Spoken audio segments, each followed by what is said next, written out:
Salut à tous et bienvenue pour un nouvel épisode d'Hybrid Podcast.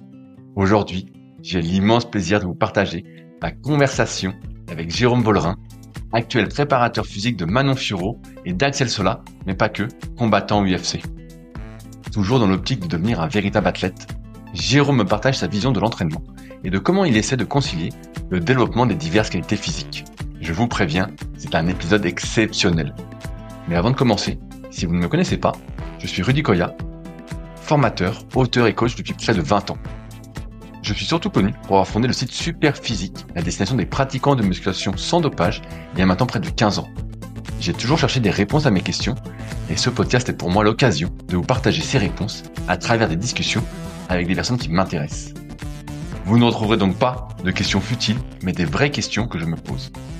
Enfin, ce podcast est rendu possible par mes sponsors, c'est-à-dire moi-même, via superphysique-nutrition.fr, ma marque de compléments alimentaires destinée à améliorer votre santé et vos performances, mais également l'application SP Training qui vous permet d'avoir un programme personnalisé et qui vous permet d'avoir votre programme avec vos charges, séries, répétitions et temps de récupération chaque semaine, disponible sur l'App Store et le Play Store.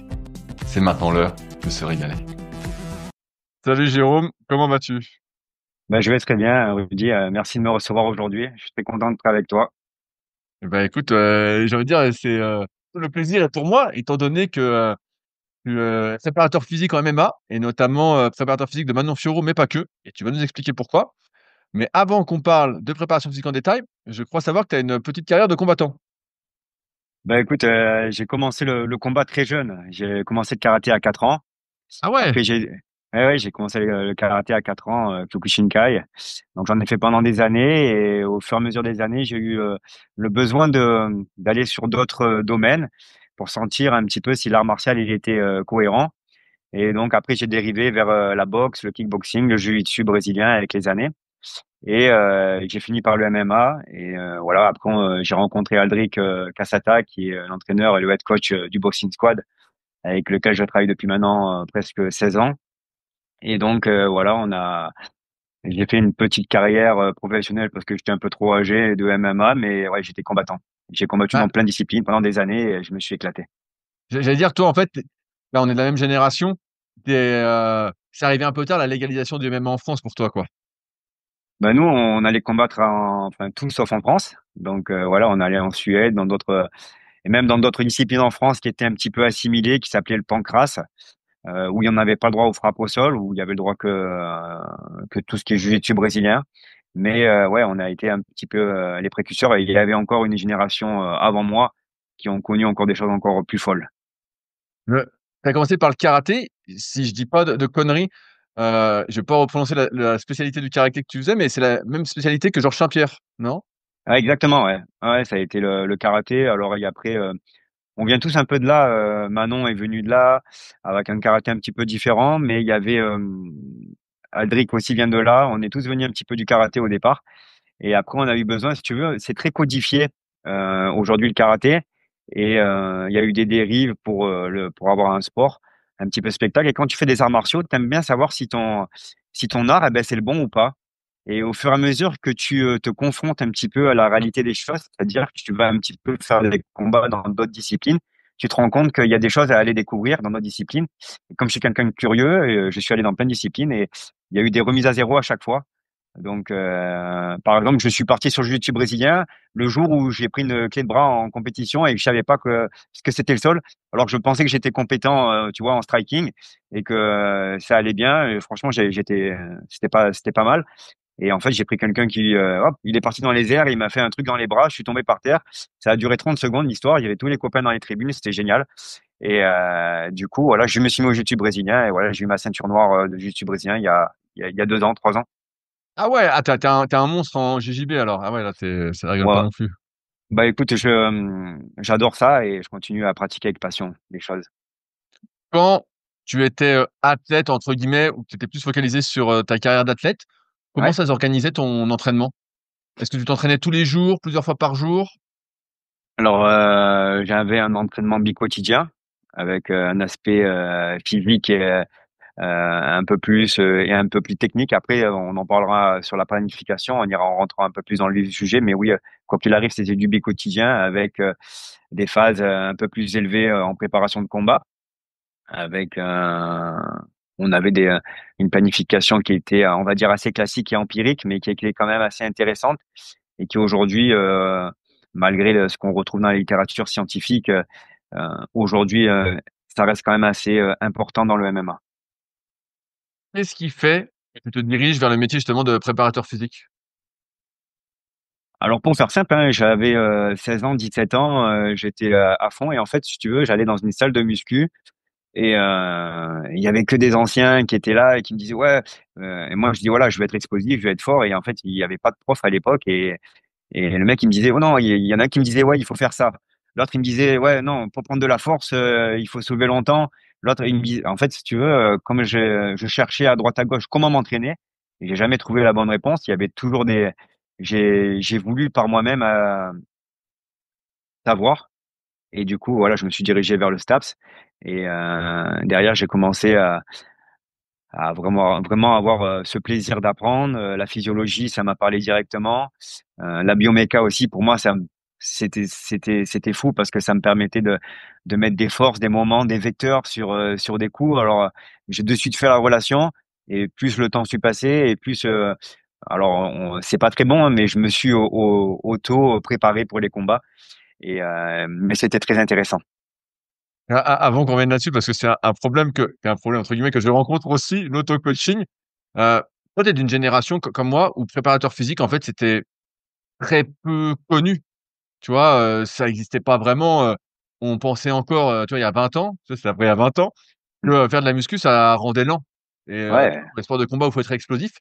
Est-ce que tu t'es frotté un peu justement à ces idées, reçues? Ouais, bien sûr, complètement. Ouais, en fait, si tu veux et ça reste encore, des idées, par exemple, dans la boxe anglaise, aujourd'hui, à part, heu, des grands noms, tu as encore ces entraînements, qui vont te permettre, de travailler plus de la fibre lente, vraiment très lent ou, surtout, par exemple, il faut être endurant, il faut avoir de l'endurance de force en boxe. Alors, le mec, il disait: «Ouais, bah, il faut faire des séries de 15 très légères, mais très lentement, parce que sinon tu seras pas endurant pour boxer». Avec des choses alors j'ai tout essayé, hein, parce que quand tu sais pas, tu fais, hein, mais enfin, je me rendais compte que, à part, m'hypertrophier un petit peu, ça me rendait ni explosif ni endurant. Bah, tu étais beau au moins. Ouais, voilà, ça c'est déjà pas mal, mais bon, c'était pas l'objectif et en plus la prise de poids et on en parlera aussi, elle est, dans le MMA, les catégories de poids, c'est des grosses problématiques. Est-ce que tu as déjà été coaché justement sur ta préparation physique? Comme, bah, tu as fait quoi? Un master STAPS, c'est ça?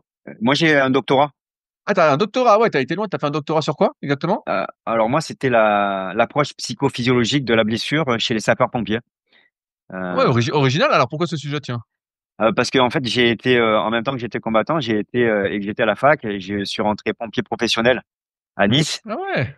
et j'ai été pompier professionnel pendant 9 ans, dans les Alpes-Maritimes et donc du coup, tu veux, ça se développait. Il y avait les piliers anglo-saxons, qui avaient, mis beaucoup de data hem, sur la physiologie du sapeur-pompier au feu. Et donc, il y avait énormément de recherches qui étaient parties dessus et moi j'ai dit: «Tiens, je veux faire ça» et bon après il y a eu d'autres directions qui se sont présentées à moi et d'autres opportunités. Mais à la base, ouais, je continue à donner des cours, à l'École nationale des officiers à Aix et sur, l'approche physiologique, sur le déconditionnement, sur l'approche, du sapeur-pompier au feu et c'était des choses très intéressantes que j'avais développées. Et mais voilà, après en 2015, 2014, j'ai eu une opportunité qui s'est ouverte à moi, et donc voilà, je suis parti dessus et je suis resté plutôt à la fin de mon doctorat, je suis resté plutôt sur, l'entraînement et la préparation physique. Est-ce que tu as déjà été coaché alors en préparation physique? Est-ce que tu as eu l'occasion d'être coaché ou pas? Franchement, je suis devenu trop tête dure et trop difficile, on va dire, avec les années pour, pour me faire coacher, mais des fois ça fait du bien. Et est-ce que tu y arrives? Parce que je te donne mon exemple pour illustrer.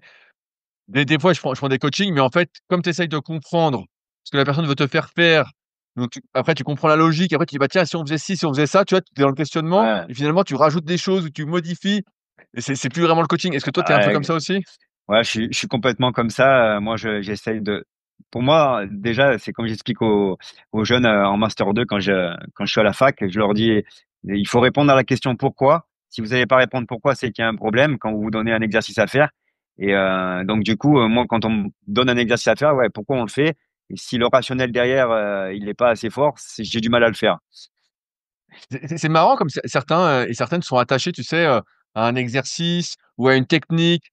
Tu sais, comme si c'était un truc un peu indispensable, un peu légendaire, tu vois, je sais pas comment dire ça. Et en Ouais, bien fait, sûr. il faut faire ça parce qu'il faut faire ça et il n'y a pas trop de rationalité. Et c'est vrai que moi, j'ai du mal avec ça, mais il y en a encore beaucoup qui sont dans ces croyances-là. Est-ce que toi, tu vois ça aussi autour de toi? Oui, bien sûr. Bah, il y a des gens qui sont attachés à certains exercices. Alors après, dans le haut niveau, tu le retrouves aussi, hein. J'ai eu la chance de pouvoir entraîner beaucoup de monde de haut niveau et des fois, ça reste l'exercice de confiance, on va dire. Et ça, c'est important. On va dire quand tu viens toucher le haut niveau, il y a des choses que tu peux toucher et des choses que tu ne peux plus toucher.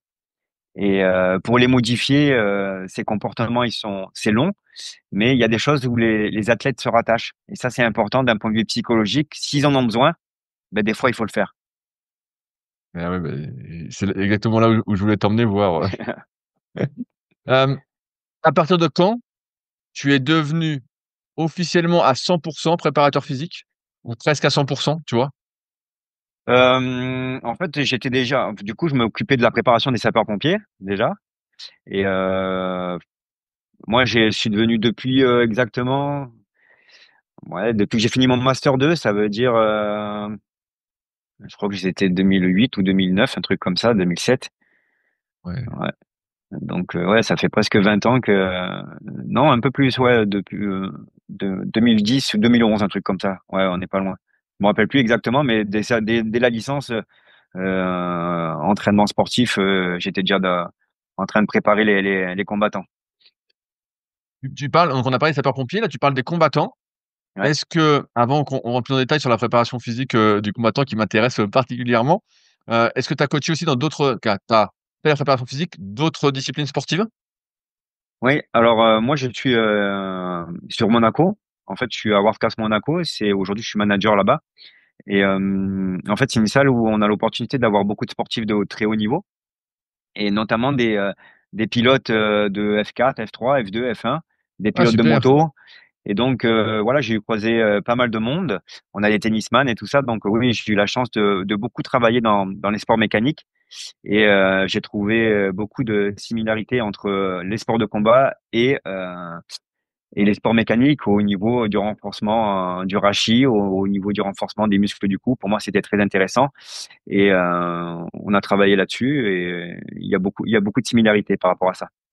Et ouais, je te voyais sur Instagram, justement, dans les stories, à Monaco et je me disais: «Bah, tiens, mais c'est quoi ce club?» Tu mettais pas mal de stories. Donc Ouais. tu bosses aussi là-bas, en plus du boxing squad? Ouais, c'est ça. En fait, j'ai plusieurs casquettes. En fait, on a collaboré un petit peu avec World Class Monaco et le Boxing Squad. J'arrive à faire venir Manon, Axel, Virgile, tous ceux qui sont très haut niveau au Boxing Squad, de les faire venir là-bas pour les faire accéder à un beau plateau de muscu pour bien travailler. Et il y a une partie récupération aussi sauna qui est intéressante pour la partie récup. Donc tu dis qu'à Monaco, les fonds sont illimités, quoi? Ouais, c'est ça. Mais après, c'est bien de créer des connexions entre athlètes parce que quand tu t'entraînes dans un environnement où ça performe, quand tu es à côté de toi, bah, tu te retrouves avec des mecs qui sont dans le top 5 en F1, des mecs qui sont dans le top 5 à l'UFC, des mecs qui sont, tu vois, qui sont dans le tennis. Tu te dis, en fait, tu te rends compte que autour de toi, tu as un tennisman qui est dans le top 5, tu as deux pilotes qui sont dans le top 5 aussi, et tu te retrouves avec deux athlètes qui sont dans le top 2. En fait, ça peut que te pousser vers le haut, cet environnement-là. Et c'est important parce que les athlètes, ils regardent, même si c'est des sports différents, les athlètes, ils adorent le sport et ils vont regarder. On sait que le tennisman, il va regarder un petit peu de l'UFC, il va regarder un petit peu de, de Grand Prix, de GP. Et du coup, voilà, c'est vraiment des choses qui sont intéressantes et ça crée une belle osmose et un bel environnement de perf. Et moi, j'adore ça. Ouais, c'est vrai que quand on est dans tu vois, moi qui ai ma propre salle depuis une dizaine d'années sur Annecy, c'est vrai qu'à partir du moment où tu as ton lieu, tu as plus de mal à en sortir et tu vois moins de monde, ça fait moins de connexion, moins d'ouverture, tu vois? Ah, Et, exact. ce que tu dis, bah, me parle, énormément parce que j'essaie aussi des fois de bouger, mais c'est dur quand tu as ta propre salle de se dire, «Je change». Mais, je vois tout à fait. Avant qu'on parle vraiment préparation physique, tu es rentré il y a pas longtemps de Montréal où Ouais. tu, officiais, bah, où tu officies depuis je sais pas combien de temps, tu vas nous le dire, mais, en tant que préparateur physique de Manon Fiorot. Ça s'est pas passé, comme on le souhaitait On, tous en tant que on le Français, souhaitait. voilà. Et j'ai écouté pas mal, de podcasts, de débriefs, tout ça. A priori, c'est vraiment, le coup dans le nez du premier round qui a changé la tournure du combat? Est-ce que c'est ton analyse aussi, toi qui es au plus près de Alors Manon? moi auprès de Manon, en plus de d'être son préparateur physique, en fait, si tu veux, je manage la perf avec Manon. On a quelqu'un qui va s'occuper du développement cognitif, un qui va s'occuper du développement de la mobilité, quelqu'un qui va s'occuper du développement au niveau métabolique. Et moi, je manage ces trois personnes avec moi et et le physio évidemment. Et derrière, à partir de là, j'officie aussi en tant que coach de striking. C'est moi qui lui fais toute la partie boxe et pieds-points. C'est toi qui devais Donc taper ouais. dessus quoi dans les pads, quoi? Ouais, exactement. Et des fois aussi un petit peu dans la tête. Ah. Non, alors oui, évidemment, on peut refaire le combat, mais le combat est tel que on est dans une salle où il y a 22 000 personnes, où on fait face à Valentina Shevchenko qui a déjà plus de 10 défenses de titre, qui appréhende le premier round de manière différente que nous. Euh, Elle fait à Manon ce que personne ne lui a fait pendant 10 ans en un round. Et là, si tu tombes sur quelqu'un, on va dire à 99,5% des gens de la population normale, les gens s'effondrent, même les combattants, hein, hommes, femmes confondus. Hein. Le deuxième round, c'est terminé au bout de 2 minutes. Et là, on perd le premier round. Manon se fait casser le nez au bout du deuxième crochet. Et là, Manon gagne derrière son deuxième et son troisième round, ce qui est improbable d'un point de vue de sportif. Et là, tu te dis vraiment, on a quelqu'un d'incroyable dans les mains. Et on perd quatrième parce que elle se fait amener au sol sur les 15-20 dernières secondes. Alors ouais, le cinquième est serré. Il y a encore un.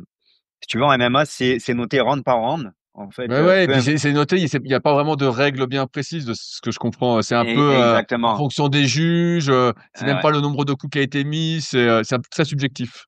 Et le nombre de coups, on est à 71, 72 pour Valentina, donc un coup de plus pour Valentina, donc pas grand-chose non plus. Mais bon, le combat est à Valentina, on n'est pas là en train de discuter par rapport à ça. Mais on n'est pas passé loin.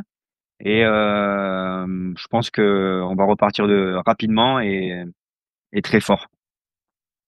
En tout cas, Manon, que j'ai vu monter progressivement, en termes de physique et de performance, a des qualités physiques incroyables. Alors il y a une part, d'hérédité forcément, et il y a également une part d'entraînement et c'est pour ça que je voulais parler avec toi dans cette optique, bah, de développement des qualités physiques, de manière conjointe. Tu le sais aussi bien que moi, pendant longtemps, on opposait, tout. Tu pouvais pas être endurant, tu pouvais pas être fort, tu pouvais pas être, musclé, fallait tout compartimenter. Déjà, ça fait combien de temps que tu travailles avec Manon? Maintenant, ben, ça fait, je pense, 9 ans. Ouais, 9 ans, 9 ans, presque 10 ans. C'est pareil avec tous les autres gars. Axel Sola, qui est champion de l'ARES. Virgil Hogan, ça fait aussi. Virgile et Axel, je les avais comme élèves à la fac aussi. Du coup, Axel a un Ah, master 2 en ils sont jeunes préparation encore, physique. ils sont encore jeunes, Axel et Virgile? Ouais, ouais, ils sont encore jeunes. Ils ont 26 et 27 ans. Hein. Mais je les ai eu tous les deux à la fac. Axel a fini avec un master 2 quand même en prépa. Donc c'est encore une autre relation et assez intéressante à discuter sur la préparation physique tous les deux. On passe de longs moments à débattre sur des sujets. Je dois me préparer comme ça, je dois me préparer comme ça. Donc ouais, non, c'est assez cool par rapport à ça. Mais oui, ça fait. On essaye d'inscrire au Boxing Squad, on essaye d'inscrire et de former les gens de A à Z. Alors ça demande de l'énergie parce que voilà, du coup, il nous faut presque 10 ans pour atteindre l'UFC, voire le top. Mais aujourd'hui, c'est comme ça qu'on l'a fait. Ça nous a permis de construire des athlètes. Et comme j'explique aux jeunes qui arrivent maintenant, qui ont 17, 18 ans, euh, et c'est comme ça que je vois la préparation physique en MMA. Si tu veux, il va falloir avoir quelques petits prérequis. Pour moi, rapidement, des niveaux de force assez importants. Si tu veux, on a les datas du UFC aujourd'hui. On a la chance d'avoir des rapports qui nous disent, voilà, le top niveau, Dans votre catégorie, c'est ça. Donc, on a des tests de puissance, on a les tests métaboliques, les CMJ, les forces et tout ça. Donc, on sait où on va, on sait où on doit aller. Et avec tout ça, on sait que c'est pas l'année prochaine que tu dois être là. Quand tu as 18 ans, il y a 17 ans, tu as 16 ans, on sait que c'est dans 7 ou 8 ans. Donc tout ça, ça se construit. On n'essaye pas d'avoir des valeurs qui soient très hautes rapidement. Après, bon, il y a des qualités euh, génétiques et morphologiques qui fait que des fois, tu as des gens qui vont être qui vont avoir plus de force ou explosifs ou qui vont être plus endurants sur de la lutte en fonction de ce qu'ils ont fait et en fonction du background qu'ils ont. Mais c'est des gens, on va construire la préparation physique et les capacités techniques et les capacités psychologiques sur 7 8 ans. Donc toi, quand tu as commencé à travailler avec Manon, tu avais déjà cette vision long-termiste? Ouais. Alors maintenant, elle est un petit peu pour, pour la côtoyer depuis des années, elle est quand même, c'est un extraterrestre au niveau de l'entraînement. Après, il y a des choses qu'on a modifiées au fur et à mesure des années, hein. On a fait un peu de force, même beaucoup de force pendant des années. Et elle a toujours eu un plaisir à s'entraîner, un peu plus dans le travail euh, d'endurance, euh, en faisant des. Elle aime beaucoup la course à pied, elle aime beaucoup le vélo, c'est des choses qu'elle apprécie. Donc pour nous, c'est plus facile d'aller dessus, sachant qu'un combattant normalement, il déteste à la fois courir et faire du vélo. Donc on a tout vu, tu sais, c'est comme dans la préparation physique, il y a eu des modes, et dans le MMA, il y a plein de modes, comme il y a un petit peu de moyens financiers, on voit des choses arriver, ouais, c'est ça qu'il faut faire, il faut plus faire ça, il y a des modes comme de partout, mais pour moi, il y a des prérequis. Maintenant, après les prérequis, après, elle s'est dirigée vers une orientation de préparation physique qui était complètement différente. Donc, on a laissé le développement en salle de manière spécifique parce que ça lui parlait plus, elle le sentait plus, et d'un point de vue d'un point de vue de tout ce qui est blessure avec les années, parce que le MMA, ça reste un sport qui s'est resté assez traumatique, où il y a des grosses années au sol, où ben, pendant les entraînements, tu vas quand même avoir une fatigue nerveuse très importante, et il va falloir gérer au milieu de tout ça les qualités d'entraînement, les qualités de récupération. Donc, avec Manon, plus les années sont passées, plus on a enlevé les entraînements de force maximale. C'est des choses qu'on a dirigées. On est reparti plutôt sur du travail de vitesse, avec du travail cognitif, avec du travail de proprio, à proprement dit, qui lui ont permis de continuer à travailler et de réguler la charge d'entraînement aussi. Pour nous, c'était intéressant parce que, en fait, quand tu te retrouves à faire le matin, et c'est là qu'on parle d'interférence, mais quand tu te retrouves à faire un 5x5 le matin en lutte, c'est comme si tu soulèves une personne toutes les 5 secondes, tu fais un soulevé de terre force max, et ça, tu fais pendant 5 fois 5 minutes, avec le cœur à 170, 175. Et là, on te dit, bon, ben, l'après-midi, il faut faire de la force max parce qu'on l'a pas travaillé. Mais en fait, d'un point de vue nerveux, ta force max, elle est déjà faite dans ta spécificité. Donc voilà, il y a plein de petites choses à prendre comme ça, et il faut savoir comment on oriente un camp en fonction de où on va, en fonction du combattant que tu vas avoir. Tu vas avoir des orientations, des sparring qui vont s'orienter d'un point de vue un peu plus nerveux ou métabolique. Et ta stratégie va être un peu plus ou sur le métabolique ou sur le nerveux aussi. Et ça, c'est des choses, des paramètres qu'il va falloir prendre en compte et jouer avec au niveau de la planification. Bon, là, tu m'as ouvert 15 000 portes, Jérôme. J'espère que tu es prêt. Ouais, ouais, bien Euh, sûr. Moi, j'adore écouter. alors, tu parlais des prérequis de force, que par rapport à l'UFC, tu avais accès à des datas. Ouais. Est-ce que pour toi, c'est vraiment la construction de la force max au début, ou ouais, de la force max entre gros guillemets, le premier prérequis sur lequel tu vas t'attarder en tant que préparateur physique, ou tu vas essayer de tout développer à la fois? Non, moi, pour moi, avant 20 ans, il faut développer sa force max de manière principale. Voilà, de 16 à 20, il va falloir focaliser dessus. Pour moi, c'est des choses qui sont vraiment importantes, hein. Parce que derrière, on va pouvoir remettre des rappels dans les années, remettre des rappels sur les saisons pour pouvoir avoir vraiment tout ça et aller travailler sur d'autres paramètres qui sont intéressants. Mais oui, de 16 à 20, il y a de la force max obligatoire. Une fois qu'on a atteint un certain niveau de force, Mmh, peut-être par rapport aux critères de l'UFC ou par rapport aux critères que toi, tu as pu définir avec les années. ouais.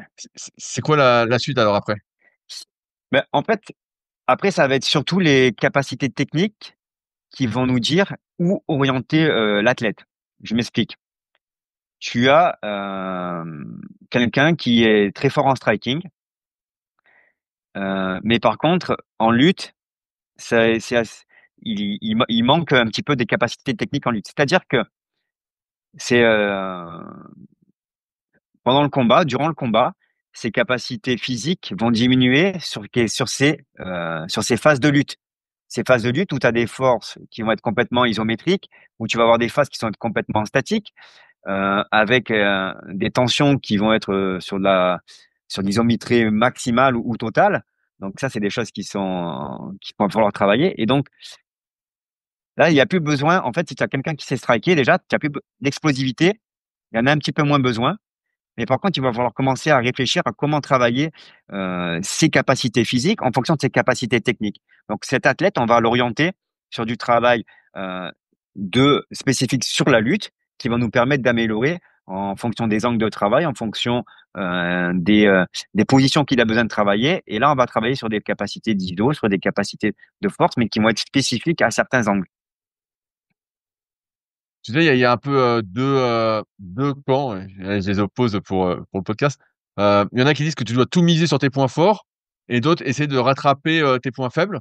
Là, de ce que tu me dis, tu es plus sur, essayer de faire un combattant le plus complet possible? Alors ça va, jusqu'à temps que tu arrives à l'UFC. Voilà. Aujourd'hui, pour te dire, pour être simple, et honnête avec toi, quand tu as, maintenant, quand tu arrives à un niveau depuis 3-4, c'est pour ça que je te dis, on a orienté la préparation physique de Manon. C'est ce qui est en train de se passer avec les années avec, Axel et Virgile. Si tu veux, on a orienté pendant des années un développement de force max, comme je t'ai expliqué, de la vitesse, de l'endurance et on a joué, de manière, habituelle, comme on a l'habitude de jouer et avec les années, c'est vraiment, là-dessus qu'on va jouer un petit peu plus sur les points forts. On va essayer de travailler sur les points faibles qui vont être obligatoirement, loin du combat et qui vont nous permettre de pallier certains déficits technico-tactiques par rapport aux combattants que tu vas avoir. Mais par contre, ce qui te fait gagner, c'est tes points forts.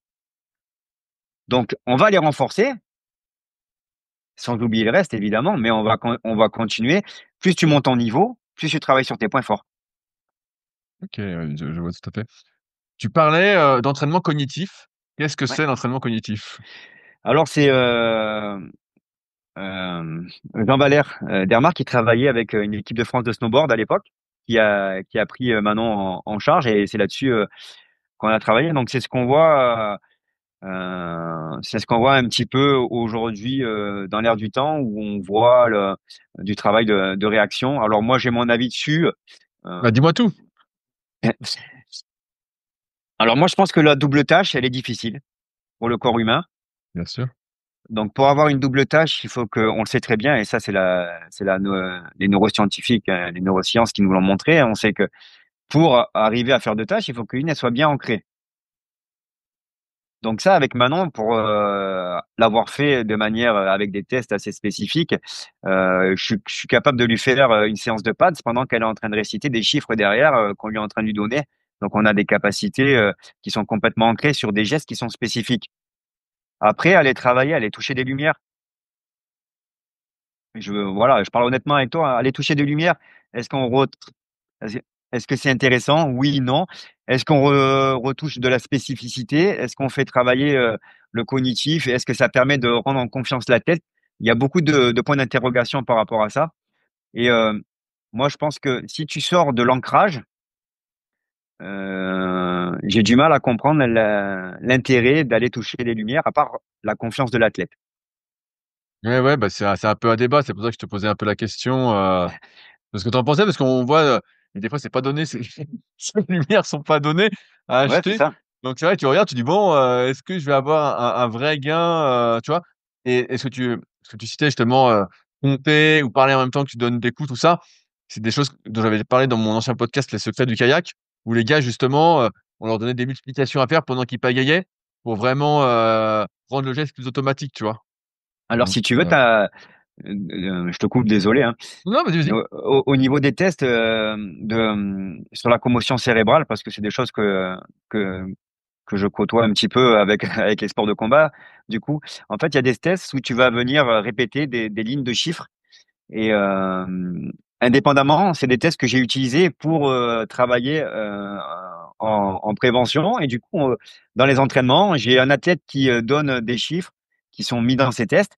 Et pendant qu'on est en train d'ancrer du travail, en fait, tout ce qui est ancré, je le vois à partir du moment où il n'y a pas de réflexion qui est faite. Et en fait, la personne se concentre que sur les chiffres qui arrivent. Donc, elle va répéter les chiffres pendant que l'autre lui répète par derrière, pendant qu'elle met les pads avec moi. Donc ça, c'est des choses qui sont assez intéressantes à faire. Et là, il y a du travail cognitif qui est intéressant pour moi parce qu'il y a du développement. Et là, le but de ce travail, c'est de rendre les gestes plus rapides, entre guillemets. Mais encore plus efficient d'un point de vue technique. C'est-à-dire que je veux dépenser le minimum d'énergie pour le coup le plus efficace. Tu parlais d'entraînement métabolique, donc un combat pour le titre, en général, c'est 5 rounds de 5 minutes. Tu Ouais. parlais des rounds d'entraînement en lutte de 5 fois 5 minutes qui doivent être sacrément costauds. Tu sais, dans les sports d'endurance, souvent, on parle beaucoup de faire, parce qu'à ce moment, on parle de zone 2, mais voilà, nous, on parlait d'endurance Mm. fondamentale quand on était gamin. Voilà, d'endurance tout court. Bien Euh, sûr. est-ce que le développement métabolique s'organise aussi un peu comme ça, avec beaucoup de travail, on va dire peut-être pendant des années, et tu vas me partager ta vision là-dessus, mais est-ce que tu fais ce que tu fais faire? Mais est-ce que tu fais beaucoup d'endurance fondamentale pendant un temps, et après, une fois que c'est bien développé, tu mets plus l'accent sur justement de la spécificité, un peu comme tu disais avec la force, ou alors tu gardes toujours cette sorte d'entraînement, cette répartition un peu polarisée, 80-20 sur les efforts, on va dire aérobie, anaérobie? Alors tu te retrouves avec des athlètes qui ont un background. Quoi qu'il arrive, ça reste c'est écrit dans la littérature et on le sait très bien, c'est que c'est des sports qui sont mixtes où on va avoir des développements assez rapides d'un point de vue cardiaque. Donc, en fait, tu te retrouves avec des gens qui ont pratiqué pendant, parce que le mec qui arrive à 17 ou 18 ans et déjà qui a un bon niveau, c'est quelqu'un qui pratique au moins depuis l'âge de 10-11 ans. Donc, en fait, il a l'habitude de faire ce genre de truc. Il a l'habitude de varier. Par contre, il n'a pas l'habitude de faire de l'endurance fondamentale. Mais avec les années, il a construit quand même une endurance fondamentale sans bosser. C'est pas des gens qui vont courir ou qui vont faire de la zone 2. Ils savent même pas ce que c'est hein, quand ils arrivent à 16 ans, hein, ces gens-là. Donc, on va s'en servir avec les années pour autre chose, pour la perte de poids, pour aller chercher des calories, pour aller chercher de la dépense énergétique. Pour nous, c'est très important sur la régulation du poids. Mais je connais, pour moi, je connais très peu d'athlètes qui sont dans les sports de combat, qui vont partir faire son endurance fondamentale de zone 2 et qui ont travaillé comme ça. Les qualités d'endurance, elles se sont créées avec les années, avec la quantité et le volume d'entraînement et avec les intervalles qui sont dus à la spécificité du sport. Je te dis ça parce que je regardais le documentaire qu'RMC avait fait sur Manon et Valentina, Ouais. qui était un super documentaire. Ça, et à un moment, tu sais, on la voit courir au bord de l'eau, ça va être sur Nice. Mhm. Et je me dis, bon, bah, elle a pas l'air de trop forcer, tu vois. Donc je me dis peut-être qu'elle est en endurance ou peut-être que c'est pour la vidéo. Pareil, tu parlais du vélo tout à l'heure. Est-ce que elle se dépouille pareil sur le vélo? C'est que des Ouais. entraînements un peu difficiles? Alors après, comme je te disais, en fait, quand tu arrives à un pic où tu vas avoir l'athlète qui va être au niveau force max, au niveau VO2, pareil, assez élevé, tu te poses la question sur comment tu vas orienter ton entraînement. L'orientation de l'entraînement de Manon, il a été simple, c'est-à-dire que tu peux pas faire évidemment que ce que tu aimes, mais tu peux pas faire non plus que ce que tu n'aimes pas. Et ça, c'est compliqué parce qu'il faut savoir que comme dans tous les sports, hein, sauf que dans les sports et dans le MMA, en fait, tous les jours, tu vas te prendre quelqu'un, excuse-moi du mot, mais tu vas te prendre quelqu'un sur la gueule qui va vouloir t'arracher la tête. Et donc là, déjà, c'est pas très agréable. Même si tu en as choisi ton travail, c'est pas très agréable. Donc, à un moment, il faut relâcher d'un point de vue psychologique, te dire, OK, c'est quoi qui te fait plaisir quand tu fais de la prépa? C'est quoi, à quel moment tu te sens bien? À quel moment tu te sens le mieux? Et qu'est-ce qui te fait plaisir? Parce que ça, c'est important à prendre en compte parce que sinon, l'athlète, à la fin, on a un genre de burn-out d'athlète et là, l'athlète, il explose. Parce que là, il dit, bah, putain, le matin, j'ai fait mon sparring, j'ai fait mon 6 x 5 parce que c'est ce qu'on fait un peu plus, 6 fois ou 7 x 5. plein pot. Donc là, t'arrives, t'as la tête, elle est un petit peu déjà fatiguée. Nerveusement, t'es épuisé, t'as plus rien qui fonctionne. Et là, on te dit, ouais, bon, maintenant, on va faire ce que t'aimes pas encore l'après-midi. Donc ça, c'est des choses qui sont à prendre en compte. Donc c'est pour ça que je reviens sur Manon. Oui, elle adore courir. Elle adore faire de l'endurance. Elle se sent bien quand elle court. Après, il y a des choses qu'on fait, mais elle avait, pour la préparation du combat au titre, on avait 2 séances où on travaillait tout ce qui était équilibre proprio-cognitif. Et on avait 2 séances où on venait travailler le métabolique avec que des intervalles à l'intérieur. Les intervalles, tu Voilà. les fais directement en spécifique ou tu fais aussi sur Ergo? Non, non, elle préfère faire ses intervalles sur la course, c'est l'endroit où elle se sent le mieux. Ah ouais, ok, ah ouais, ouais, donc pas en spécifique spécifique alors. Non, pas du tout. C'est l'endroit où, en fait. Alors, c'est encore assez embêtant parce qu'en fait, d'aller chercher obligatoirement, si tu veux, dans le MMA, tu as quand même ce travail technico-tactique où à un moment, tu vas pas pouvoir choisir vraiment les zones où tu travailles.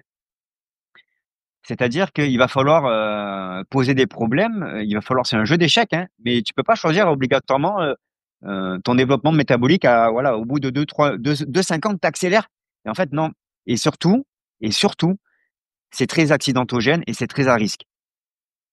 Donc, c'est pareil, hein. Ça s'inverse avec les années. C'est qu'au début des années, tu fais beaucoup de spécifiques avec ton travail cardiovasculaire à l'intérieur. Ça se réduit avec les années parce qu'il y a ce facteur de risque qui devient trop important. Et donc, tu vas chercher du travail métabolique ailleurs pour le développer et pour éviter d'avoir ce risque pendant les sparring parce que c'est des choses, tu peux vite fait te faire un ligament interne, externe, tu peux vite fait te faire une blessure et ça, c'est des choses qu'on inverse avec les années.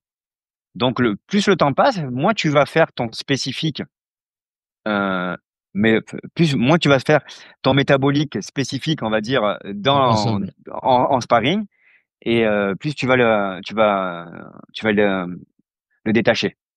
Ah oui, je vois tout à fait. En fait, plus les années passent et plus ton niveau est élevé, plus tu mises sur l'entraînement croisé parce que le ratio avantage, inconvénient, te rend contraint de faire Exactement. quelque chose. La balance, t'imagines, tu te blesses à 6 semaines d'un combat Ouais, et ouais, c'est vrai. c'est fini en fait. Et puis après, il y a des problèmes d'organisation. Tu as des problèmes avec l'organisation avec laquelle tu as signé le combat. Et puis même la planification, si on doit, si, euh, si on doit écrire un livre sur la planification, du MMA, c'est incroyable. Et aujourd'hui, pour avoir planifié plusieurs programmations dans d'autres sports, on est dans complètement autre chose dans le MMA, sachant qu'il y a ce domaine de attention, je risque de me blesser. Et puis tu as le poids, c'est-à-dire que à partir de 2 semaines, d'habitude on attend le jour J pour avoir le pic de forme ou la semaine et on fait l'affûtage, on connaît très bien, on descend le volume, on augmente l'intensité, c'est des choses qu'on a l'habitude de faire. Et dans plusieurs sports, c'est la même chose. Sauf qu'en en MMA, il y a le problème, c'est que en fait, par exemple, Axel Sola, je disais avec Julien la dernière fois, hein, on est à 84 kilos le jour du combat et il est pesé à 70 36 heures avant. Donc, il y a cette problématique de gestion de poids. Un athlète qui, c'est d'un point de vue énergétique, c'est glycolytique au maximum. Mais quand on perd du poids, il y a plus de glucose dans le sang. Donc, il va falloir gérer ça. Donc, 15 jours avant le combat, c'est des choses où on arrive déjà presque au pic de forme 15 jours, entre 15 jours et 3 semaines avant le combat. Et on réduit les sparring et on attaque la partie perte de poids. J'y reviens après. Je voulais aborder l'entraînement de mobilité parce que tu disais que Manon avait également, toi en tant que manager de la peur, tu avais un spécialiste mobilité qui s'occupait de sa mobilité. Ça, Oui, ça, ça, c'est. ça consiste en quoi exactement? Bah alors, on va faire simple, hein. On identifie des problèmes de mobilité, des restrictions en genoux, dos, rotation, et en fait, on va bosser complètement dessus avec du travail un petit peu en isométrie, en fin d'amplitude ou etc. Et donc, ça lui permet de travailler quelqu'un d'autre. Et aussi, ça c'est important, hein, quand tu peux le faire d'un point de vue financier, d'avoir une grosse équipe pour pouvoir avoir toujours la même tête en face de moi. Et ça c'est important parce que sinon tu te retrouves, la personne qui te fait souffrir, elle est là toute la journée et tu as envie de t'en prendre à elle. Donc voilà, Mais non, non, c'est assez, parce que tu vois, oui, bah, pareil, je sais pas ce qu'ils montrent dans les, tu sais, les préparations au combat UFC là, je sais plus comment ils ouais, appellent ça en anglais là. Mais tu sais, ouais, on voit rarement la mobilité travailler. On a l'impression que c'est un peu, inné ou tu vois, c'est les antécédents, justement, tu avais plein de jiu-jitsu brésilien quand tu étais gamin Ah, et forcément tu as la mobilité. Là, et est-ce que c'est le cas aussi pour d'autres athlètes avec lesquels tu travailles? Tu vois, toujours ce travail de mobilité, tu ouais, vois, bien qui te sûr. semble essentiel? Ouais, on a Axel qui fait beaucoup de yoga, par exemple. Ah Axel ouais? Sola OK. qui fait beaucoup de yoga et il est très souple par rapport à ça. Après, moi, l'objectif, c'est de les ouvrir sur des pratiques qui leur permettent d'améliorer leur quotidien et de prévenir les blessures.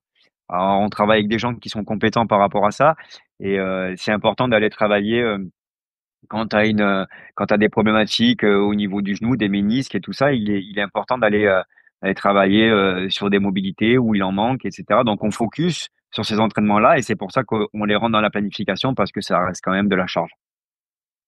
Ça, c'est des trucs qui ont quand même pas mal évolué avec les années parce que, je sais pas toi, mais moi, il y a 20 ans, s'étirer déjà, c'était un débat. Déjà, il y avait débat, faut-il s'étirer ou pas? Et le travail de la mobilité, justement, comme tu dis, de, mettre de la force après avoir fait un étirement long dans l'amplitude que tu as débloquée. Franchement, c'était pas ça Ouais. n'existait pas, quoi. C'était pas dans le cahier, quoi. Ah, c'est sûr. Mais pour moi, ça reste, de l'activation, sur de la mobilité, ça reste vraiment important et c'est ce que je fais quand on était avec Manon là pendant 15 jours. On est parti 15 jours avant pour s'acclimater un petit peu au Canada. Chaque début d'entraînement, il y a de l'activation, il y a de la mobilité. Des fois, c'est moi qui vais activer en course externe. C'est vraiment important et on en a besoin. Et donc, du coup, il va falloir activer rapidement et il va falloir créer de la force. Et ça, on le sait aujourd'hui et les athlètes de haut niveau le savent aussi. Mais est-ce que tu es pas, frustré de pas avoir su tout ça quand tu étais encore, jeune combattant? Tu sais, moi, des fois, je me dis: «Putain, si j'avais, 15 ans de moins et que je savais tout ce que je sais aujourd'hui, putain, tout ce que je ferais et tout, ce serait pas du tout pareil, quoi». Ouais, c'est sûr, c'est sûr. Nous, moi, je suis rentré à la fac. C'était du comédie à l'époque. Voilà, comme du 10 x 10, tu as fait du 10 x 10. Voilà, on a tous fait Fois du 10 6. fois 10, c'était exceptionnel. Ouais, et non, mais après, je pense que, comme je te disais tout à l'heure, il y a toutes les modes qui sont passées, les comédies, les FMS, enfin, on a tout vu passer. Et oui, évidemment, on peut pas refaire le passé, mais ouais, ça nous a permis d'avoir quand même notre expérience par rapport à tout ça. Donc, je prends que du positif par rapport à ce qui s'est passé en amont. Et comme je dis aux jeunes à la fac, ce qui est important, c'est de bien connaître son anatomie, sa bioméca. Et à partir de là, il n'y a pas besoin de. Évidemment que les gens, ils veulent créer des méthodes pour gagner un petit peu d'argent et c'est normal. Tout le monde doit le faire et tant mieux si c'est grâce à ça que la préparation, l'entraînement et que les gens dans les salles, ils peuvent, ça leur permet d'en vivre. Mais quoi qu'il arrive, c'est des méthodes, une méthode, un nom. Il n'y a jamais eu de reine révolutionnaire. Il y a toujours des choses qui reviennent, mais par contre, la base, c'est la physio, la natte et la bio. Enfin, et pour moi, une fois que tu connais tout ça, tu peux continuer et réfléchir. Et il n'y a pas besoin de payer des livres 80, 90 euros. Là, comme j'entendais l'année dernière à la fac, les jeunes me disaient, ouais, monsieur, on peut pas se payer ces livres si on sait que c'est intéressant. J'ai dit, attendez, on va reprendre le Marieb d'entrée. Vous allez l'apprendre par cœur et vous allez voir que vous n'avez pas besoin d'acheter ces livres. Voilà. Ah ouais, bah, je suis assez d'accord avec toi. Moi, j'ai mon propre CQP, bah, je sais pas si tu suis, mais à Annecy, pour les futurs Ouais, coachs et j'interviens dans pas mal de CQP, de, l'école ABD Formation, donc avec mon pote Aurélien et moi, ouais, souvent, je leur conseille, Anatomie pour le mouvement. Tu vas voir ce que c'est, ouais, c'est, bien sûr. l'handicap germain. C'est assez simple, tu vois, qui est pas le plus précis, tout ça et je leur dis: «Si vous connaissez déjà ça par cœur, c'est super, quoi». Mais bon, Mais c'est ça, c'est des je vois choses. comment le monde évolue. Ça fait combien de temps que tu enseignes, toi, Jérôme? Ben moi, j'ai commencé 2000, quand j'ai fini mon master, je crois que c'était Ah 2010, ouais. 2011, un truc comme Ah ça. ouais! Et est-ce que alors, je vais être un peu salaud, est-ce que tu remarques un nivellement, vers le bas Bah, de manière, du niveau général, en tout cas, du niveau moyen? euh, bon, je pense que ça va avec l'attractivité du monde du sport. C'est-à-dire que on voit que ben, ça va avec les réseaux, ça va avec tout. Donc, ouais, le niveau est de plus en plus bas. On pense qu'on peut apprendre tout sur TikTok. Et du coup, j'aime bien, je fais ma petite story à chaque fois sur Instagram quand je vais à la fac. Je dis, on n'apprend pas sur TikTok avec la photo de la fac en entrée. Non, mais oui, euh, le niveau est différent, on va dire, parce que les jeunes sont bons et j'ai toujours, je crois toujours aux jeunes que j'ai en face de moi. J'espère leur donner la fibre à chaque fois que je vais travailler avec eux et c'est ce que j'essaie de communiquer. Moi, j'aime s'ils n'ont pas le niveau, est-ce que c'est quoi? C'est la faute aux jeunes ou c'est la faute aux enseignants? Je sais pas. C'est la question que je me pose hein, pour vraiment pour discuter avec toi. Ou est-ce que c'est le monde d'aujourd'hui? Ou est-ce que c'est les jeunes d'aujourd'hui? Je sais pas. Mais ça marche. C'est comme quand il y a un problème dans un couple, ça marche toujours. Il y a un Sûr, problème des deux côtés. c'est les deux. Mais c'est vrai que notre génération, moi, en tout cas, on apprenait par cœur l'anatomie. Tu sais, il y avait le Ouais. bouquin, il y avait les cours, on devait apprendre le bouquin par cœur, hein. Il n'y avait pas d'histoire. Don Germain, quand j'ai passé mon diplôme il y a 20 ans, en 2006, presque. Bah, en fait, je connaissais par cœur le bouquin. Tu sais, il y avait Ah, c'est pas. ça. Aujourd'hui, c'est vrai que on est moins dans ce truc d'apprendre par cœur parce qu'on sait aussi que recracher pour recracher, bah, c'est pas non plus la meilleure façon d'apprendre et d'intégrer. Donc, c'est sûr qu'il y a une dissonance entre ce qu'il faudrait faire et ce qu'il faut faire, mais il n'empêche que ça nous a quand même donné des bases sur lesquelles on peut s'appuyer. Tu vois, même en Bien sûr. Ouais. physiologie, tu disais, Wilmore et Costil, à un moment, je connaissais presque par cœur le bouquin aussi. Bien sûr. Là, tu peux réfléchir, tu vois? Tu peux te dire: «Ah bah oui, tu mal quelque part», tu regardes le bouquin d'anatomie, tu réfléchis, tu dis: «Ah oui, telle fonction, ça, OK, qu'est-ce que je peux faire?» Exact. Aujourd'hui, j'ai l'impression quand même que le niveau moyen, comme tu le dis, l'attractivité du métier de coach ou de préparateur physique, du sport en général, comme c'est devenu très populaire, bah, forcément ça attire des gens qui sont peut-être un peu moins, passionnés comme, alors après ça fait vieux de dire ça, vieux con comme d'habitude, mais j'accepte. Ouais. Mais, c'est vrai que c'est un peu différent et des fois pour moi c'est un peu, difficile, tu vois? Ouais, c'est difficile, hein. Tu te poses l'expertise. En fait, quand je suis allé je te parle de mon expérience, hein. Alors, je suis sorti de la fac avec mon doctorat, 2015-2016, assez plein d'idées, plein de théories. J'avais posé plein de choses et tout, tu vois. Donc, j'avais jamais arrêté mon cursus. Et là, je me suis retrouvé dans une salle, donc dans ce salle World Class à Monaco. Et on m'a dit, ouais, viens, ils cherchent un petit peu, ils viennent d'ouvrir, c'est des Russes qui viennent d'ouvrir ça, c'est intéressant, tu verras, c'est avoir du développement, et peut-être avoir de la perf à l'intérieur. Donc, je suis allé. Au départ, je suis rentré à côté de gens qui avaient un BPGEPS. Donc, je me suis mis à côté d'eux. Et en fait, et c'est là que tu te rends compte que la personne lambda qui vient te voir, il n'y a pas écrit dans ton dos, ouais, tu as un doctorat ou tu as un master 2 et la personne à côté de toi, elle a un BPGEPS. Tu vois? Et je me suis rendu compte à ce moment-là que, en fait, mon doctorat, si je savais pas parler aux gens et que si je savais pas communiquer et si j'avais pas eh ben, en fait, personne n'allait le savoir que j'avais de l'expertise avant de venir me voir. Et les qualités relationnelles qu'ont ces gens qui ont un BPGEPS ou un CQP maintenant, écoute, des fois, elles sont intéressantes. Après, c'est à eux d'aller chercher un peu plus loin de leur formation. Mais oui, je suis d'accord avec toi. Nous, on se posait pas la question. La natte, c'était la natte. La physio, c'était la physio. On savait et après, on pouvait s'appuyer dessus pour avancer. Je dérive sur, le fameux, cutting, à débat, sans Ouais, arrêt, bien je sais sûr. pas, en fonction des, c'est pas des organisations, voilà, des organisations, les règles sont pas les mêmes. Heu, déjà, quel est ton avis un peu sur le sujet? Là, tu parlais de Axel qui perd, 14 kilogrammes.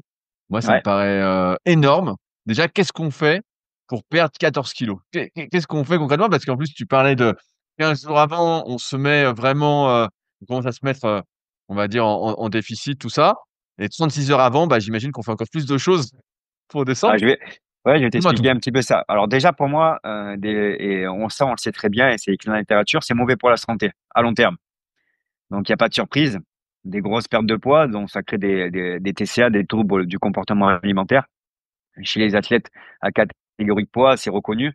On se retrouve ben, avec des gens qui ont des crises de craving, enfin, tout ce qui est boulimie, et qui vont venir manger rapidement beaucoup de choses en dehors des combats, avec des quantités qui sont énormes.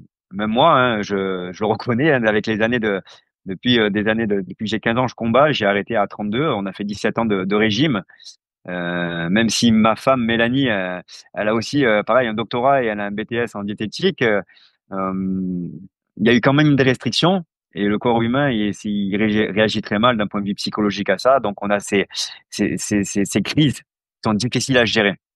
Donc ça pour la santé et après on ne sait pas les effets à long terme du coaching qu'on connaît depuis quelques années dans le MMA. Alors, après, pour revenir sur le cutting, comment on fait? D'abord, on va jouer sur tout ce qui est partie. On va essayer de perdre du gras au maximum. On va faire simple, hein. Donc, on va réduire tout ce qui est apport lipidique en extra parce que les apports qui sont extra glucidiques, on va dire, donc on a une répartition qui est faite de manière correcte au niveau protéines, glucides, lipides. Ça, on reste sur 6 semaines avant le combat où on va commencer une diète 6 à 8 semaines, on dit, hein, en fonction des catégories de poids, où on va perdre entre 0,5 et 1 kg par mois. Là, jusque-là, c'est une diète à peu près normale qu'on connaît dans toutes les catégories, même dans la musculation, dans le body et tout ça. Jusque-là, ça va, on est bon? On est bon, on est bon. Dis-moi tout la suite. Voilà, voilà. Donc là, on sait que on arrive voilà, on sait qu'il faut pas créer un déficit en dessous de 500 cales par jour, trop important, parce qu'après derrière, on a une perte de masse musculaire et nous, c'est quand même assez embêtant. Donc, on s'est retrouvé pendant des années à la fin de ces périodes de 6 semaines où on avait des athlètes où on était à 3, 4, 5% de matière grasse. Et là, on essaie de se retrouver sacrément embêtés parce qu'ils étaient tellement affûtés, mais ils avaient quand même encore 11 kilos, 12 kilos en trop, quoi. Ah ouais. Donc, en fait, si tu veux, pour faire simple et pour faire rapide, dans la dernière phase de cut, on n'arrivera plus à perdre du gras parce qu'il n'y en a plus. Et on va venir taper un petit peu sur la masse musculaire et sur l'eau. Donc, ça, c'est des phases qu'on va faire dans un premier temps sur la masse musculaire, dans les 15 jours qui vont arriver. Et derrière, dans la dernière semaine, c'est des choses qu'on va travailler sur tout ce qui est gestion des fluides. Donc la dernière semaine, tu as vraiment une restriction qui est forte. Et on va avoir dans un premier temps ce qu'on appelle une surhydratation. Donc, je sais pas si tu as déjà entendu parler. Non, non, mais vas-y, développe. Bah, j'imagine que tu bois à fond pendant un moment. Ah, en fait, tu vas habituer ton système pour uriner assez euh, de manière progressive. Donc, on va avoir des phases qui vont être. Tu vas commencer à boire 5 litres par jour, 6, 7, 8 litres, et ça se fait en fonction du poids et en fonction de la catégorie. Et sachant que tout ça, on les a fait avec un laboratoire avec lequel on travaille, on a tout mesuré un petit peu d'un point de vue sanguin, comment ça se passe à l'intérieur pour s'affûter avec les années au niveau des protocoles de travail. Donc on a quand même des données assez intéressantes d'un but biochimique et tout, c'est super, moi j'adore ça. Et, euh, et donc, si tu veux, une fois que tu as fait un jour à 5, un jour à 6, un jour à 7, un jour à 8, et que tu coupes le cinquième jour, en fait, tu vas continuer à uriner, tu vas perdre 1 kilo, 1 kilo, 1,5 kg, juste, en fait, par la surhydratation qui a été créée au niveau rénal. Donc ça, c'est intéressant. Donc, tu as déjà 1 kilo, 1,5 kg qui vont sauter par rapport à ça.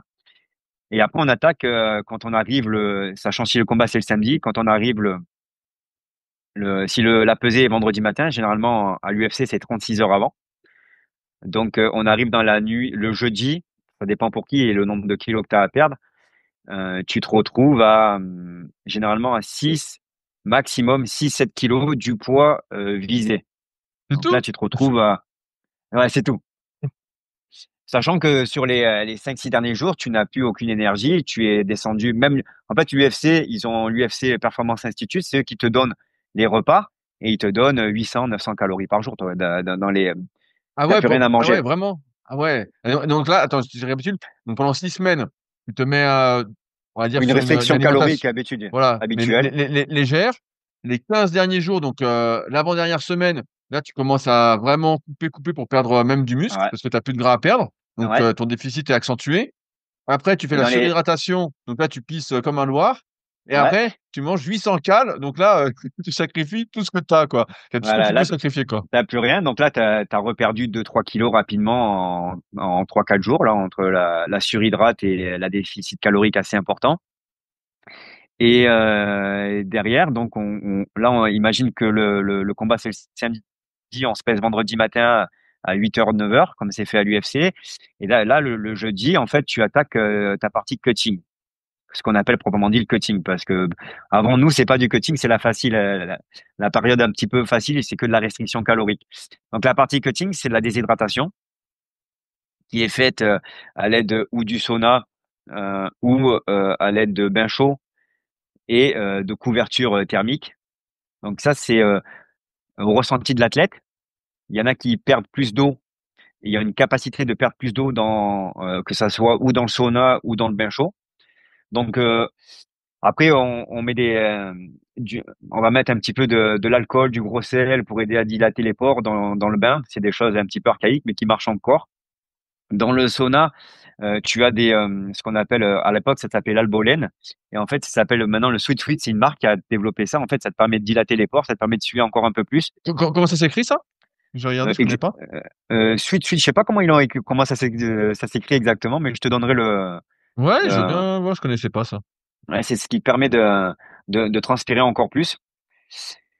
Et donc là, tu attaques des protocoles. En fait, c'est des choses qu'on a déjà fait en amont pour savoir comment réagit l'athlète. C'est-à-dire, est-ce que c'est un athlète qui a l'habitude de transpirer ou pas? Et sachant que c'est des choses qu'on bosse.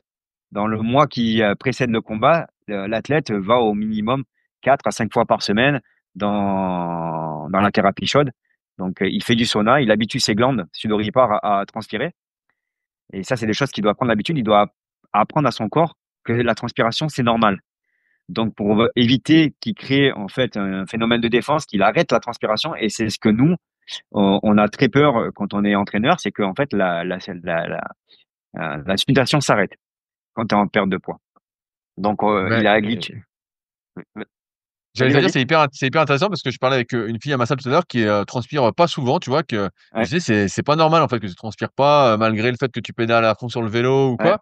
Je disais, pour moi, c'est quand même mauvais signe. Il y a un truc qui marche pas bien, quoi. ouais. Mais Bah, est-ce que toi, tu penses ça aussi? ouais, exactement. Après, il faut regarder parce que les gens, plus, il y a eu des dérives. Comme je te dis, aujourd'hui, on fait un cut. Alors, il faut savoir pourquoi on fait un cut. On fait un cut après, je reviendrai sur la fin de la déshydrate, hein. Mais on fait un cut pour optimiser ton poids et pour que tu sois plus performant. Sinon, il n'y a pas d'intérêt de faire un cut. Parce que les gens, aujourd'hui, on voit ça, c'est de dire, ouais, ben, en fait, j'ai fait pas de régime, je me tape pas les 6 semaines de régime et je fais un cut à la fin. Mais en fait, tu as tout oublié, en fait. L'objectif, c'est d'être plus performant. L'objectif, c'est que le mec qui est en face de toi, il est 3, 4, 5 kilos d'écart avec toi et qu'en fait, à chaque fois qu'il va vouloir te soulever en lutte, eh ben, il va avoir un mec qui va être dans une autre catégorie en face de lui. Et donc, il va développer. C'est ça l'objectif. Et attention aux dérives, et c'est ce qu'on voit aujourd'hui, c'est que les jeunes dans le milieu amateur font du cutting. D'une, c'est mal fait, et de deux, ils le font pas pour la bonne cause, c'est parce qu'en fait, ils n'ont pas envie de se foutre au régime pendant 6 semaines avant. C'est d'ailleurs un truc un peu bizarre. On reprend après, mais des fois, on voit des gars qui prennent 20 kills, 30 kills hors saison, tu vois. On voit des types Ouais. qui deviennent limite obèses. Et tu te dis, mais c'est bizarre quand même, tu vois. Là, on est quand même loin de. Ou qui s'entraînent limite que pour les camps d'entraînement, quoi. Tu vois, Mais après, ah, après, si tu veux faire simple, à l'UFC, les mecs, ils sont tous à plus 20 à peu près par rapport à la catégorie de poids quand même. c'est énorme. Car pour moi, extérieurement, je me dis, c'est énorme. Mais en fait, si tu le fais pas, la personne en face de toi va le faire et tu vas avoir un monstre en face de toi. Et en fait, si tu veux, alors sur le striking, ça va pas changer grand-chose. Mais c'est tout ce qui est phase de lutte. Quand il y a quelqu'un qui fait 10 kilos de plus qui t'écrase, tu sens la différence. Donc voilà, ça c'est vraiment, il faut savoir, il faut faire le cut quand tu es à 5% de masse grasse. Mais si tu es à 13, laisse tomber le cut et mets-toi au régime. Non, mais c'est des choses qui sont réelles, c'est des choses qu'on voit. Si t'es pas en forme, si t'es pas sec, c'est pas la peine de faire un cut, ou sinon c'est pas ta catégorie de poids. Et ça, c'est des choses importantes pour la santé parce que le cut, c'est très mauvais. La restriction calorique, elle est mauvaise sur 6 semaines, mais ça a des effets moins délétères que de te perdre 7 kilos en une semaine, etc., hein. Et au niveau des coups qu'on prend dans la tête, on sait que plus il y a de déshydratation, plus il y a de risque de commotion cérébrale. Ça, c'est des choses qu'il faut prendre en compte et on n'en parle pas aux jeunes. Attention à ça. Je te laisse finir sur la fin de Ouais. ce sauna, de ces couvertures chaudes, tout Ouais. ça. Alors après, tu as tes athlètes qui transpirent rapidement. Par exemple, Virgile Hogan, eh ben, c'est quelqu'un qui a la chance de perdre 2, 3 litres à l'heure. Ah Donc ouais, ça, c'est à l'heure. ouais. Donc c'est super intéressant et il a un métabolisme qui a l'habitude de transpirer rapidement par rapport à ça. Ce qu'on fait. Alors où tu inities ta sudation au bain chaud, ou tu l'inities sur un travail léger enveloppé de tenues qui te permettent de transpirer, d'avoir un peu plus chaud rapidement. Tu entrecoupes tes phases. Alors, quand tu es dans le bain chaud, ça va être des phases qui vont être un peu plus longues, hein. Ça va être des phases, tu te mets une série Netflix et tu as déjà perdu 1 kilo et demi, hein, 2 kilos même, tu vois, dans ton bain chaud. Et après, tu récupères, mais surtout, tu n'arrêtes pas la sudation. Donc, c'est à ce moment-là qu'on appelle, nous, le sushi. On te C'est met dans quoi la le couverture. sushi? En fait, tu te mets dans la couverture une couverture chaude qui est branchée et qui te permet de continuer à suer, même si t'es pas complètement dans une phase où il fait très chaud. Il fait un peu moins chaud, mais tu continues à suer et t'arrêtes surtout pas la sudation parce qu'après, pour la relancer, c'est compliqué. Et ensuite, ceux qui ont fait le bain chaud, qui ont fait la couverture chauffante, derrière, ils peuvent rattaquer ou le sauna ou retourner dans le bain chaud. Et ça, ils le font en fonction de qui tu as affaire. Alors, le corps, on sait très bien il s'adapte particulièrement bien à la déshydratation, mais par contre, il s'adapte très très mal à la surchauffe. Et donc, du coup, nous, ce qu'on évite de faire et c'est pour ça qu'on a vu depuis des années des saunas avec la tête en dehors, pour éviter d'avoir ce phénomène de surchauffe au niveau du cerveau. Moi, quand j'y étais, on faisait des cuts dans le sauna. Je sortais de là, on était complètement vaseux, on savait même Tremblotant, pas quoi, quel bien jour on sûr. était, tremblotant. Et du coup, en fait, la surchauffe au niveau cérébral, elle est très mauvaise et le corps, il aime pas du tout ça. Donc, c'est ce qu'on évite de faire, même si elle y arrive, mais elle arrive beaucoup plus retardée que si on avait un corps entier dans le sauna. Et donc là, tu arrives avec c'est ta avant-veille de combat, cette veille de combat, à perdre ces 5, 6, 7 kilos qui restent pour certains. Voilà. Alors, ça va être sur du long terme, hein. Et je te le dis, la veille du combat, il y en a qui démarrent à 15 heures, qui font une pause et qui vont se réveiller la nuit à 3 heures du matin pour continuer le cut pour arriver au poids à 8 heures. Donc, nous, c'est ce qu'on fait. Et une fois que t'as fait ta pesée, tout ça, imagine, tu es au poids, tout ça, bah après, tu Ah, remanges comme un sagouin, parce que après, imagine, si tu ah, manges faux, t'as mal au bide, quoi. Alors là, c'est des phases qui sont aussi importantes et qu'on a mesurées et qu'on a validées un petit peu. C'est la recharge pour nous et le rebond, ce qu'on appelle, c'est là que ça devient important. Donc, on a fait avec Mélanie tout un protocole de recharge glucidique. On sait qu'il est important de recharger d'un point de vue hydrique euh, parce que ça va te permettre, d'un point de vue glucidique, d'avoir cette assimilation un peu plus rapide et de reprendre du poids rapidement. Mais on se retrouve avec des phases, évidemment, de manger de manière très légère. Évidemment, les fibres, eh ben, on oublie un petit peu tout ça, hein, parce qu'il faut accélérer la manière dont tu vas digérer. Il va falloir ingérer du citrate de bétaïne parce qu'en fait, tu n'es pas capable de sécréter tout ce qui est au niveau de la bile, donc tu vas avoir Bah du ouais, mal à digérer. tu vas pas avoir assez d'enzymes, là, t'es cuit. Exactement. Donc tes enzymes, elles sont pas là. Donc l'objectif, c'est de les aider à tout ça. Donc en fait, on a tous des protocoles qui sont mis par rapport à ça. Et on va en fait réintégrer toutes les 2 3 heures un apport alimentaire qui fait que au fur et à mesure du temps, eh ben, on arrive avec des phases vraiment importantes. Et t'arrives à reprendre combien de kilos? Alors, tu peux reprendre 10 kilos? Ouais, Là, bon, on prend Axel, par exemple, il descend à 70, il est sur le ring, la cage, ouais, à 80. ouais, il est à 80. Non, il est plus lourd, hein, il est à 83, 84. Ah oui, il reprend pratiquement tout alors. En fait, tout ce que tu as perdu en eau déjà, tu le tu le récupères quasiment dans les 3 4 5 heures qui arrivent. Donc Ok. ça vient assez Et rapidement. ouais. Et après, tu fais un rebond glucidique de fou, donc en fait, tu Ouais, surstockes, quoi. tu surstockes. Alors, il faut faire attention parce que là, tu te retrouves avec des ballonnements, des Ben problèmes voilà, ce que j'allais gastriques. dire, t'as mal au bide, quoi. C'est pour ça qu'il faut faire attention à ce que tu manges parce que là, il faut savoir que tu sors un animal qui a arrêté de manger pendant 8 semaines où on l'a interdit de tout. C'est bon, les portes sont ouvertes, tu peux manger ce que tu veux. Donc là, il faut être à côté de l'athlète, faire attention à ce qu'il mange parce que là, tu vas avoir, ça va avoir du grignotage rapidement et il faut vraiment faire attention. Et plus tu montes en niveau, plus il y a du contrôle. C'est sur le début de carrière où il faut faire attention à ça, où la recharge et le rebond vont être mal faits. Et là, par contre, ça peut te flinguer ton combat. Ouais. Est-ce que tout ce processus un peu de cutting, tout ça, fait que tu arrives quand même en forme dans la cage? Parce que moi, Oui. car extérieurement, j'y connais rien. Tu vois, j'ai l'impression que, en fait, bon, bah, tu as mangé une semaine à 800-900 calories, donc déjà, c'est pas beaucoup. Ouais. Tu fais, tu perds de l'eau à crever, tout ça et je me dis: «Même si tu remanges une journée, tu es quand même un peu rincé», tu vois, dans la cage, non? Bah, écoute, regarde les combats, hein, Ouais, mais et la justement, les mecs, on les rend for la plupart du temps, ils ont l'air en méga alors, en super forme. Mais peut-être qu'ils seraient encore en meilleure forme, tu vois, s'il y avait pas tout ça? Toi, après quelle c'est expérience?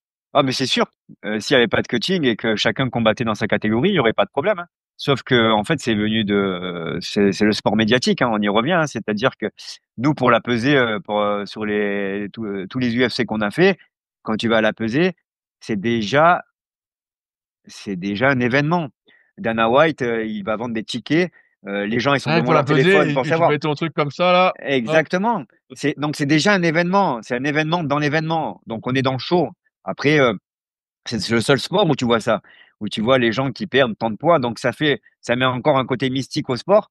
Et déjà qu'ils se battent dans des cages, en plus qu'ils perdent 15 kilos par combat, c'est des surhommes. Et donc c'est ce qu'ils ont voulu faire avec ce sport spectacle. Et mais on est dedans. Et oui, pour la santé c'est mauvais. Et oui, il serait plus performant si tu avais des gens qui se battraient dans leur catégorie de poids le jour même. Donc voilà. ouais, mais comme c'est la perf et c'est, il y a en plus de Euh, l'argent en jeu, Exactement. je vois bien l'idée. J'arrive un peu au bout de mes questions. Jérôme, est-ce qu'il y a des sujets que j'ai pas abordés que tu souhaitais, aborder? Parce que ça m'a bien éclairé quand même là, je vois mieux, comment tu organises tout ça. Est-ce qu'il y a des sujets qu'on n'a pas abordés que tu souhaitais aborder? Faut faire attention dans le MMA, c'est la gestion des blessures qui et je pense et je le faisais pas d'un point de vue préparateur ou de manager de la perf au Boxing Squad et je pense qu'avec les années, on l'a mis en place. C'est qu'il faut prévenir rapidement les déséquilibres, analyser, mesurer. Donc on travaille avec des physios, pour nous, c'est important et il va falloir il y a tellement de contraintes qu'on sait pas faire, et il y a des l'objectif quand tu es au sol, c'est de casser le membre de l'autre. Non, mais en soi, c'est de soumettre son partenaire. Donc, à partir de là, il va y avoir des contraintes qui vont être créées. Et donc, si tu as des restrictions, par exemple, en rotation interne, au niveau de la hanche, quand tu vas créer une clé sur la cheville, tu vas avoir plus de chances de pouvoir avoir un ligament interne qui saute rapidement. Sûr. Donc, à partir de là, il faut rapidement déceler les déséquilibres. Et c'est pour ça qu'on a mis en place tout ce qui est coach mobilité et tout ça, pour vraiment partir là-dessus, réorienter, remettre de la force au bon endroit, au bon moment. Et pour nous, c'est des choses qui sont importantes et qu'on rentre aujourd'hui plus rapidement chez les jeunes qu'avant. C'est un de mes sujets, d'investigation du moment, justement, ce renforcement des tissus conjonctifs, la mobilité, Eh, tout ça et c'est vrai qu'on se rend compte, bah, qu'on a plein de zones en tant que non-athlète ou en tant que demi-athlète, allez, on va dire ça comme ça. ouais, En fait, on est hyper faible. En fait, on les travaille pas et souvent quand tu fais de la musculation classique, bah, tu travailles, ce qui se voit ou les principaux groupes musculaires et là, tu parlais de rotation. Les rotations, en fait, jamais tu fais de rotation en musculation. Tu sais, tu ouais, fais, c'est ça. flexion, extension, peu importe, voilà, tu lèves le bras, Ouais, bien tu sûr. le mets derrière et jamais tu fais ça, quoi. Ça n'existe Ouais, pas, c'est ça ça. n'existe pas. Exactement. Donc il y a plein de trucs, en fait, effectivement, là, en MMA et dès que tu es au sol, si tu as pas de rotation, ah bah, tu te prends des clés sans, soit ça pète, soit tu te prends des clés, et tu peux pas Eh, bouger, ah, quoi. exactement. Et puis, pour revenir à la préparation physique, on l'oublie souvent et il y a pas mal d'articles qui le montrent. C'est une des clés, c'est pour développer de la force dans le membre supérieur, il faut avoir des jambes qui soient assez fortes et ancrées dans le sol. Donc aujourd'hui, on sait que les qualités de puissance du membre inf, elles permettent d'avoir un punch assez plus élevé. Et ça, c'est important de le soulever et de le montrer aux jeunes, de leur expliquer. Mais pas seulement. En fait, pour transmettre, on le sait très bien, une force du membre inf au membre sup, il faut avoir un travail rotatif au niveau de tout ce qui est corps, vraiment fort. Et ça, c'est des choses que les jeunes oublient de développer. Et c'est vraiment important dans notre sport. Et tout est le travail rotatif au niveau du rachis. C'est des choses qui sont mises de côté. Et comme on te dit, en muscu, tu vas faire de la flexion, de l'extension. Voilà, tu Et fais du crunch et puis ça s'arrête là, quoi. Pour les abdos, ça en tout s'arrête cas. là. Sauf que quand tu dois arracher quelqu'un du sol, en fait, tu te retrouves presque en Jefferson curl, tu vois. Voilà Et, et après tu fais une extension avec une tu fais une rotation. extension avec une rotation. Donc, en fait, si tu habitues pas ton dos, alors si tu as un background de lutteur, c'est pas le problème parce que ton système conjonctif, il s'est habitué avec les années, il s'est créé comme ça. Donc ta force, elle est là. Et tu te retrouves aujourd'hui, je rebondis sur une vidéo que j'ai vue d'un des champions qui s'appelle Islam Makhachev, aujourd'hui qui est incapable de faire un soulevé de terre correctement. Il y a une vidéo qui traînait. À cause de quoi tu penses à cause seulement de ses hanches ou de ses chevilles? Non, non, rien du tout. C'est juste qu'il a jamais travaillé, mais par contre, il est capable d'arracher deux personnes du sol directement. Donc, tu vois, la force spécifique, Bien il est sûr. incapable de faire une technique de deadlift et il est numéro un mondial depuis des années. Et aujourd'hui, il est capable de prendre deux personnes du sol, de te les soulever avec une ceinture, de te les soulever, de te les jeter par-dessus la tête. Bien sûr, mais c'est pour ça que je pense que comme tu l'as dit, développement de la force max, oui, mais après c'est vraiment de la force spécifique parce qu'on voit, même s'il y a un peu de transfert, il y a un transfert, mais il est pas aussi important que ce qu'on C'est pense pour, vers le spécifique, quoi. c'est pour ça que moi, au fur et à mesure des années, une fois qu'on a touché ces prérequis de force, je m'oriente. Voilà, on sait que quand on fait de la lutte, il va avoir une fatigue nerveuse qui va être importante. On sait que si tu prends, et ça on joue avec, si tu prends un mec qui fait 5, 6, 7 kilos de plus que toi, en fait, tu vas avoir ton développement nerveux qui va être aussi important que si tu as fait une séance de muscu. Et en plus, pour moi, ça va être plus intéressant parce que tu vas avoir une VO2 max pendant que tu fais de la force max. Donc, alors ouais, tu peux parler d'interférence, mais le MMA, c'est de l'interférence à l'état pur, Exactement, mais hein. c'était exactement mon sujet, c'est pour ça que je t'avais contacté, Ouais, par rapport à ça et pour moi aujourd'hui, et on en reparle et on a des sujets très longs de discussion avec Axel, avec qui je peux parler de physio, d'Anat et il était, comme il sortait, il était vraiment strict sur, ouais, il faut squatter, il faut faire du dead quand il était à la fac. Je lui dis: «Écoute, fais comme tu veux». Moi, je suis vraiment dans l'autonomie et dans la direction et dans l'orientation, dans l'entraînement. J'ai dit: «Tu verras que tu y reviendras avec les années» et ça a été le cas et il est revenu avec les années et aujourd'hui, il comprend qu'en fait, c'est la course d'un point de vue technico-tactique, il faut se dépêcher à être meilleur technico parce que tu as 3 sports dans la MMA plus le cash control, ça fait 4. Tu as 4 sports en un et c'est difficile, d'être fort dans les 4 sports. Donc tu cours à la technique, c'est une course d'un point de vue technique, mais derrière, est-ce que, de squatter à 10 kilos de plus, ça va changer, tes qualités de force? ça change Et ça absolument change rien. rien. Alors que tu fasses un rappel de force, 1 ou 2, 3 fois dans l'année, pour moi, c'est intéressant. Mais ça va pas plus loin que ça. Par contre, tes qualités, de travailler après on a vu, avec JB Morin qui a développé, des tests sur du landmine, des trucs comme ça qui sont intéressants, qui peuvent être assez spécifiques et ça reste intéressant. Mais voilà, vraiment la force c'est d'être spécifique et pour moi ça devient intéressant et je veux pas, d'un point de vue, paradoxal, il faut faire attention à l'entraînement trop spécifique où on veut faire, où on met des élastiques à de gauche, à droite, on fait sauter les gens, on se croirait au cirque des fois et en fait, tu développes pas grand-chose. Donc C'est ça. Non, mais comme tu l'as dit, il y a des prérequis. Une fois que les prérequis sont là, on maintient beaucoup plus facilement de toute façon son niveau et exactement, après il y a spécifique et trop spécifique. exactement. Nous, on va on Heu, va au on va au pour te dire, je vais sur 2, 3, 4 ans, amener les jeunes sur les prérequis UFC. Après, on joue avec et voire plus en fonction des qualités, hein. Mais derrière, après, tu vas orienter, voilà, on sait que, sur, le travail, de punch sur ta main gauche, il y a du manque. On va travailler ce travail rotatif. On sait que tu es en chaîne croisée, sur ton crochet gauche, sur ta chaîne de fermeture. Par contre, on sait que sur ta chaîne d'extension à droite, quand tu viens arracher, en fait, on manque de force et donc on va vraiment travailler sur cette spécificité et pour nous, c'est important. je pensais comme titre: «Le MMA, ce n'est que des interférences». Qu'est-ce que tu en penses? Voilà, c'est que C'est ça. pas mal, c'est pas C'est mal. que ça, c'est que ça, c'est que ça parce qu'en fait, eh ben, tu dois être à la fois capable de striker, de réfléchir, de prendre des coups et en plus d'avoir, une force, max isométrique. En fait, tu as tous les régimes de contraction, de Oui, c'est incroyable. sans pouvoir contrôler quand est-ce que ça va survenir, quoi. Exactement et tu choisis rien en plus. Tu choisis rien, c'est bien ça aussi comme titre. Je tel autre. Jérôme, il y en a qui veulent, te contacter. Alors j'imagine que tu es hyper pris, tout ça. Tu es pas hyper actif sur Insta, tu es un peu actif. Donc, Ouais, j'essaye, ça devrait changer, j'essaye de le faire un petit peu plus, mais ouais, voilà, j'ai j'essaye de vu. le faire. C'est quoi ton compte Instagram? C'est à ton nom? Ouais, c'est j.volerin sur Instagram et voilà, je réponds toujours à tout le monde. C'est toujours un plaisir et voilà, j'adore échanger. Est-ce que s'il y a des gens qui te contactent, est-ce que tu as de la place en prépa physique ou tu es vraiment full avec tous tes athlètes que tu as? Non, on peut discuter. Alors j'ai beaucoup d'athlètes. Après, j'aime bien la performance de haut niveau, mais oui, il faut me contacter. Et après, il faut voir la faisabilité des choses. Super. Est-ce que tu es que sur Insta ou il y a d'autres moyens de te contacter? Ou tu es sur Insta surtout? Moi, sur Insta, c'est aujourd'hui, bon, il y a Facebook, mais c'est un peu plus vieux. Bah, Facebook, c'est pour nous, il y a plus que nous Ouais, dessus. c'est ça. Non, j'ai TikTok, mais j'arrive pas à le faire fonctionner. Je comprends pas bien l'algorithme et tout ça. Ah, Non, tu danses pas Instagram, assez c'est bien. bien. Tu danses Ouais, pas c'est assez ça. bien. T'as pas fait assez de mobilité, c'est pour ça. Ouais, exactement. Ouais.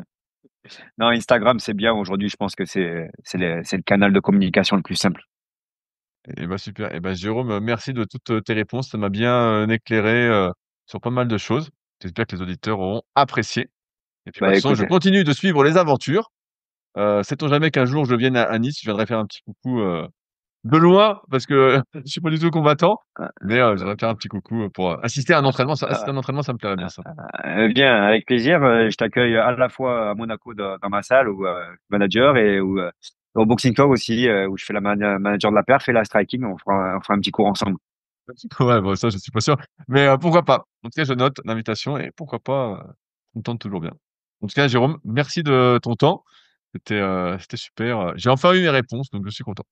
Bah super, merci Oli. Salut à tous. Bonne soirée, ciao. Si vous êtes encore là, j'imagine que c'est parce que cet épisode vous a plu. Je vous remercie sincèrement d'avance de m'aider à faire grandir ce podcast, afin que je n'ai pas de difficulté à faire venir sur celui-ci des invités au secret bien gardé. Pour ce faire, vous pouvez le partager sur les réseaux sociaux, en me taguant, notamment Instagram, Rudy Koya SP, mais également en le commentant, notamment sur YouTube, et en vous abonnant à la chaîne.